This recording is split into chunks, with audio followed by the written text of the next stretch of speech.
வாழ்த்துக்களையும் தெரிவித்துக் கொள்கிறேன். இந்த முகாம் ஏற்கனவே தொடங்கிவிட்டது. 6வது முகாம். இடையிலே 5-6 ஆண்டுகள் முகாம்கள் இல்லை என்றாலும் அதையெல்லாம் கடந்து ராஜபாளையம் தோழர்கள் இன்றைக்கு 6வது முகாமை இங்கே தொடங்கி இருக்கிறார்கள். நமக்கெல்லாம் இந்த நேரத்திலே ஒரு நினைவு வந்து போகிறது. ஏனென்றால் இந்த முகாம்கள் நடக்கின்ற போது சாந்திலால் என்று சொல்லுகிற ஒரு மாமனிதர் இந்த மேடையில் நின்று கொண்டிருப்பார்.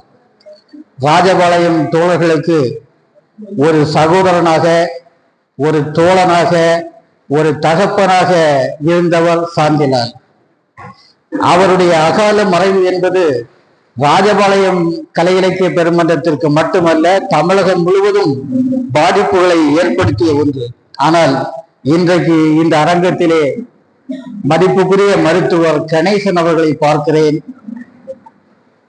அவர்கள் மருத்துவர் சாந்திலாலுடைய அதே இடத்தை இங்கே பெற்று ராஜபாளையம் தோழர்களுக்கு மீண்டும் ஒரு தோழர், மீண்டும் ஒரு சகோதரர், மீண்டும் ஒரு தகப்பன் கிடைத்திருக்கிறார் என்ற மகிழ்ச்சியை நான் இந்த இடத்தில் பதிவு செய்ய விரும்புகிறேன்.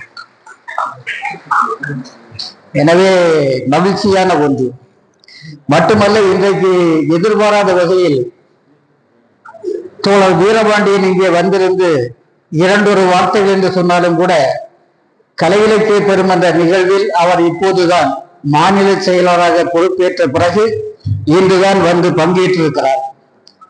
அந்த சம்பவமும் மிகச் சிறப்பான ஒன்றாக நான் பார்க்கிறேன்.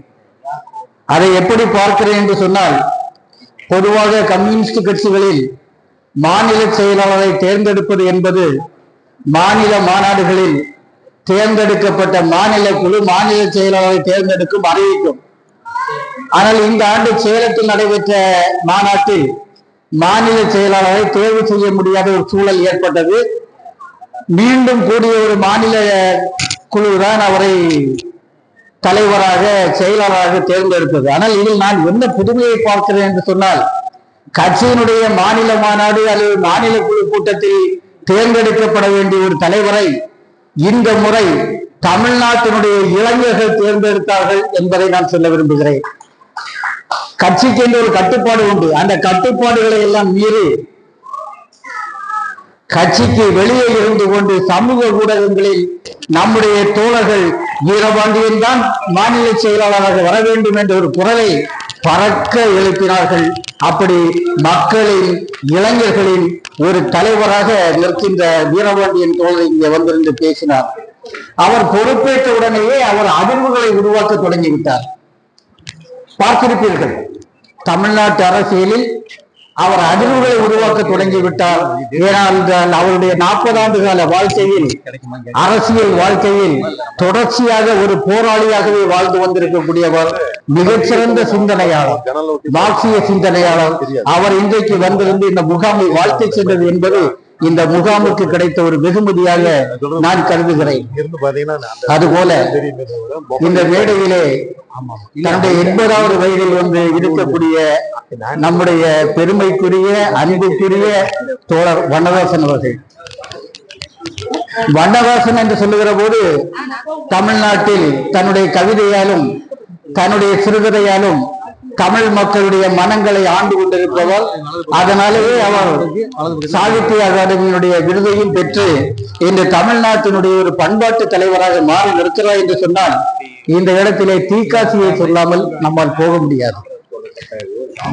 தீக்காசி என்று சொல்லக்கூடிய அந்த தீகா சிவசங்கரன் தமிழ்நாட்டினுடைய பண்பாட்டு வாழ்க்கையில் புதிய தடங்களை உருவாக்கியவர். அவர் காமரையில் ஆசிரியராக இருந்தபோது தமிழ்நாட்டினுடைய ஏகப்பட்ட எழுத்தாளர்களை உருவாக்கிய ஒரு மிகப்பெரிய மனிதர் அவர். ஒரு நாற்றங்கால் போல தாமரை பத்திரிகையை மாற்றியவர் தீக்காசி என்பதுதான் பொதுவாக நம் எல்லோருக்கும் தெரியும். ஒரு வகையில் கலை இலக்கிய பெருமன்றத்திற்கு முன்னோடி தீகா சிவசங்கரன் என்பதை இந்த இடத்திலே நான் பதிவு செய்ய விரும்புகிறேன். தமிழ்நாடு கலை இலக்கிய பெருமன்றம் 1961 தொடங்கப்படுகிறது. 61 தொடங்கப்படுகிறது. அதற்கு முன்பாகவே நெல்லையிலே ஒரு முற்போக்கு இலக்கிய சங்கத்தை, கலைஞர் சங்கத்தை உருவாக்கினார்கள். அதை உருவாக்குகின்ற போது அதில் முன்னணியில் நின்றது ஒன்று நம்முடைய தோமுசி, அடுத்து நம்முடைய பேராசிரியர் நாவா, அடுத்து இவர்களோடு இணைந்து நின்று அதை உருவாக்கியவர் தோழர் தி.க. சிவசங்கரன் என்பதை நான் சொல்ல விரும்புகிறேன். கலை இலக்கிய பெருமனம் உருவாவதற்கு முன்பாகவே ஒரு முன்னோடியாக நெல்லை சீமையிலே ஒரு இயக்கத்தை கண்ட அந்த தி.க.சி என்று சொல்லக்கூடிய ஒரு மனிதருடைய மகனாக நம்முடைய தோழர் இருக்கிறார்.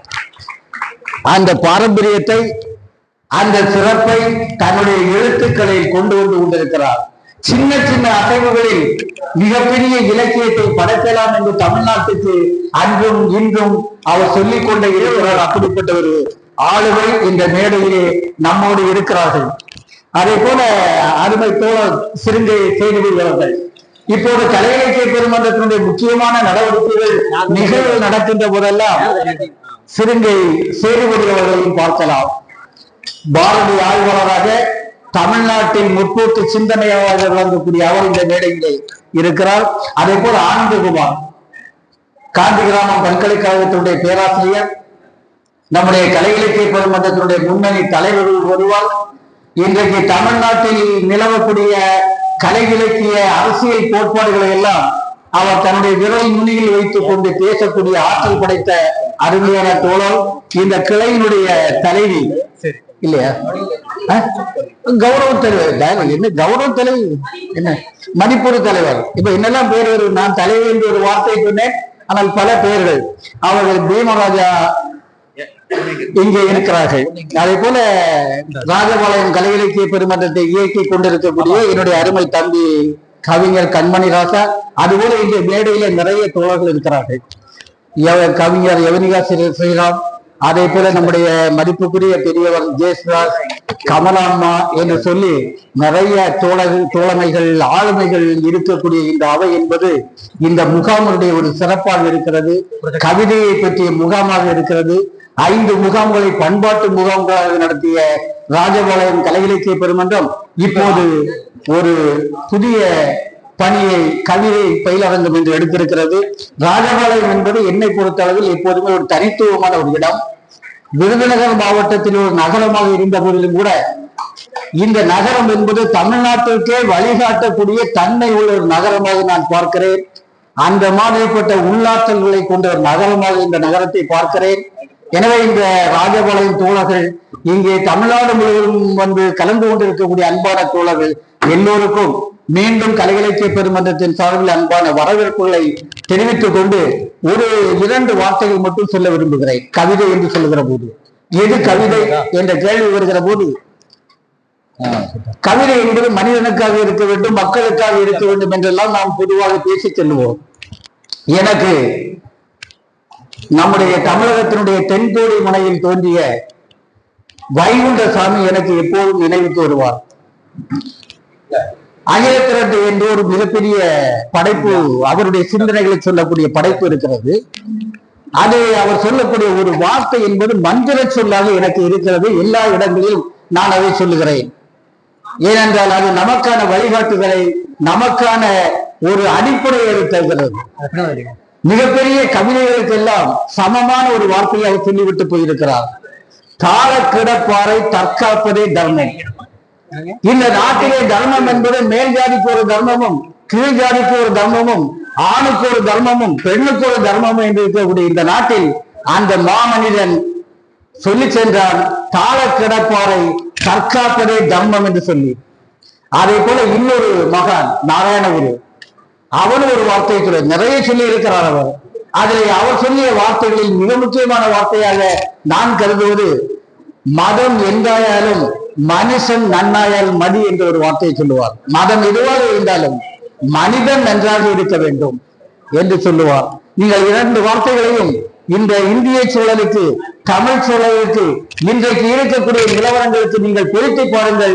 நாம் என்ன செய்ய வேண்டும், எங்கே போக வேண்டும், என்ன செய்ய வேண்டும் என்பதையெல்லாம் இந்த 2 வார்த்தைகளும், தாழக்கிடப்பாரை தற்காப்பதே தர்மம் என்றும் மதம் எங்காயாலும் மனுஷன் நன்னாயாலும் அது என்று சொல்ல வார்த்தைகளை நாம் மனதில் கொண்டால் இந்த தமிழகமும் இந்த இந்தியாவும் வருங்காலத்தில் எந்த இடத்தில் நிற்க வேண்டுமோ அந்த இடத்தில் நிற்கும். இந்தியா முன்னோக்கி செல்லும் என்ற நம்பிக்கையை சொல்லி எல்லோருக்கும் மீண்டும் என்னுடைய வணக்கங்களை வாழ்த்துக்களை சொல்லி முடிக்கின்றேன். நன்றி, வணக்கம்.